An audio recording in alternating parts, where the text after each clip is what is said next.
குட்டி வந்து sale post போட்டிருந்தோம். அதாவது ஹன்ஸ்ராஜ் பிளட் லைன் சொல்றாங்கன்னு சொல்லி நம்ம இந்த குட்டி வந்து சேல் போஸ்ட் போட்டிருந்தோம். 3 மாச குட்டின்னு இது நல்லபடியாக வந்து முடிஞ்சு.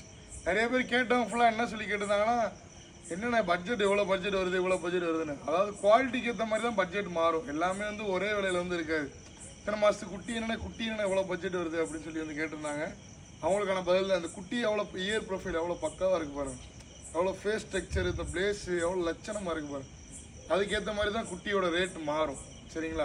அது ஒருத்தவங்க இதுதான் ரேட்டு அப்படின்னு சொல்லி இது வந்து நம்ம ஃபிக்ஸடாக வந்து நம்ம சொல்ல முடியாது. குவாலிட்டி, கலரு, அது இருக்கிற ப்ரொஃபைலை வச்சு தான் அதுக்கு வந்து விலைவாசி வந்து மாறும். நம்ம இருட்ட என்னால் வந்து சரியாக அதோட குவாலிட்டி வந்து தெரியல. நான் உங்களுக்கு தெளிவாக வந்து வீடியோஸ் போகிறேன். இப்போயே பாருங்கள் எப்படி நிற்கிறான்னு. அது ஜம்முன்னு காலை பாருங்கள், ராஜா மாதிரி.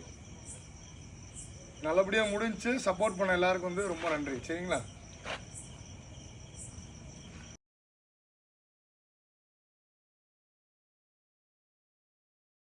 பீமா பார்த்து போயிட்டு வாங்க, கவனம். நல்லா வளர்ந்து வா, ஜம்முன்னு சேஃபாரு.